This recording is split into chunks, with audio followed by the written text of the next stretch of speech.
Today I would like to analyze Nike, one of the biggest fashion retailer in the world, and we can see here in 1 month we had a stock decline around 20%. So we're gonna take a look at the financials to find out if Nike is a good buy right now. Nike has a market cap of 93.6 billion US dollar, which makes it the biggest footwear company in the world by the market capitalization.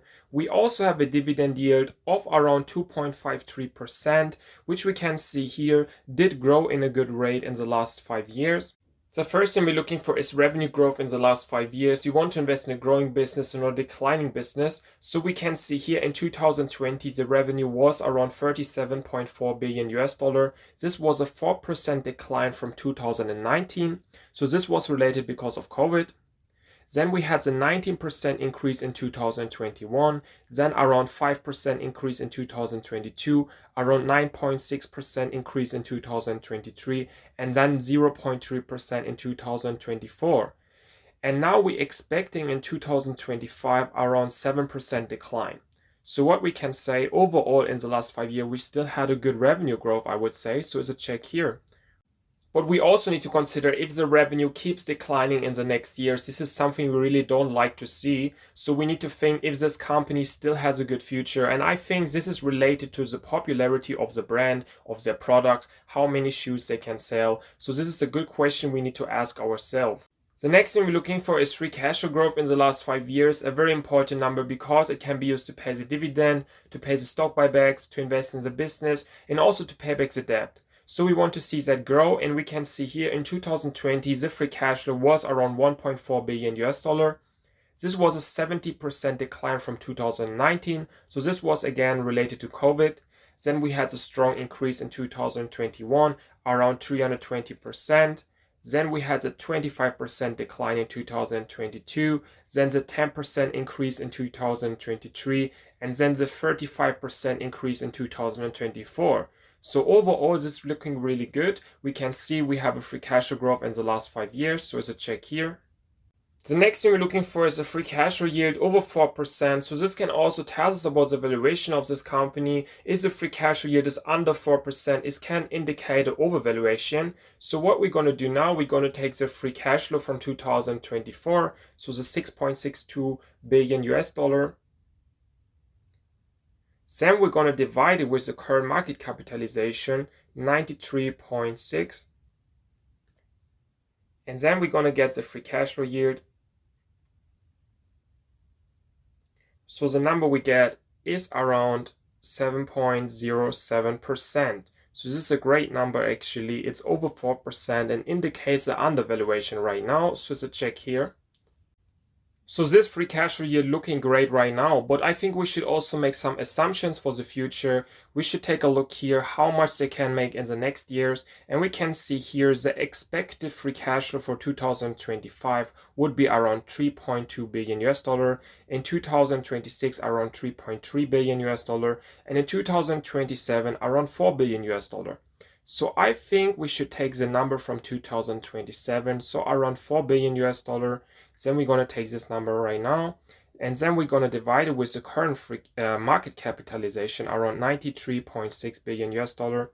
And then we're going to get the expected free cash flow yield for 2027. So the number we get is around 4.27%. So this number is still over 4%. This is something we like to see, but overall it's not looking so high anymore. And if this company keeps going in the direction that the revenue declines, I think it can still look overvalued if we continue with the free cash flow decline in the future. So the next thing we're looking for is debt to free cash flow ratio under 5. This means the company can pay back the debt with the free cash flow in under 5 years. A very important number, because if a company has too much debt and cannot repay the debt, it can risk to go bankrupt.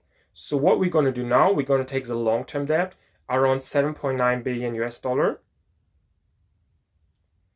Then we're going to add the short-term debt as well. So the short-term debt is around here 1 billion US dollar.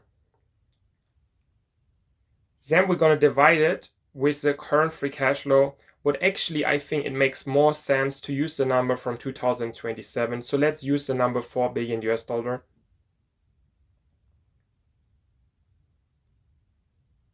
So the number we get is around 2.22. So this means a little bit over 2 years we can repay the debt with the free cash flow. It's a good number, even with the number that we expect the free cash flow to decline in 2027. So I think this is looking good. We can also take a look at the cash on hand, so how much money this company has in the bank. We can see here around 11.5 billion US dollar, a great number, a lot of money in the bank. They can use this to invest in the business, to pay back the debt, to pay the stock buybacks, to pay the dividend. It's a lot of choices to make. So I think this is a really good balance sheet here. Now we want to see the enterprise valuation to free cash flow ratio under 25. So this again can tell us about the valuation of this company. If it's under 25, it can indicate the undervaluation. So what we're going to do now, we're going to get the enterprise valuation first. So this is a market capitalization, 93.6. Then we're going to add the debt. So the debt is around 8.9 billion minus the cash, 11.58, and then divided with the free cash flow. But first we're going to get the enterprise valuation. So the number we get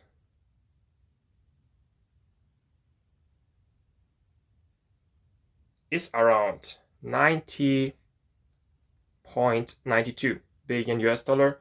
So this is the enterprise valuation right now. Then we're going to divide it with the current free cash flow. So the current free cash flow is around 6.62. So the number we get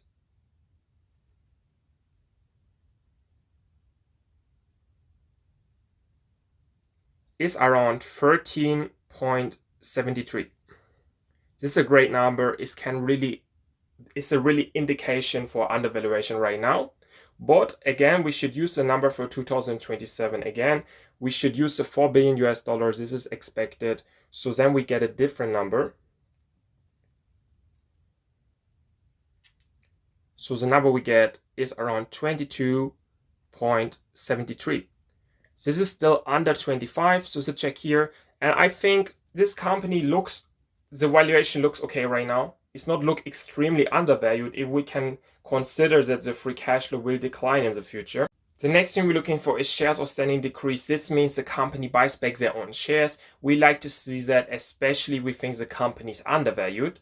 So we're going to take a look here and we can see Nike is buying back their own shares, especially since 2022 and also 2023 and 2024 as well. And it's around 2%. So this is a good buy rate. And I think this can make sense, especially because they have a good amount of cash on hand. And I think if the company is undervalued right now, it really makes sense to buy back their own shares. So it's a check here. I would like to give my conclusion about this company. So let's start with the positive. So we had some good revenue growth and some good free cash flow growth in the last 5 years, but we have some lower expectation in the next years. Then we have the free cash flow yield around 7%, which is looking very great right now. But the expected free cash flow yield in 2027 is around 4.27%, which is okay, I would say. Then we have the enterprise valuation to free cash flow ratio around 13.73, which indicates the extreme undervaluation right now. But the expected ratio would be around 22.73 in 2027. So this company would be still undervalued. I would say under 25 is a good number. So we also have a good balance sheet right now. We have a low amount of debt and a good amount of cash on hand. And we also have buybacks. So this company buying around 2% of their shares. This is a good number. And I think it can help the stock price to increase in the next month if this company keeps going with the buybacks. So I think it can be a good buy right now if you expect this company to selling a lot of products in the future. And especially I think the financials not looking so bad right now. If you found this video helpful, don't forget to like and comment and subscribe for more content.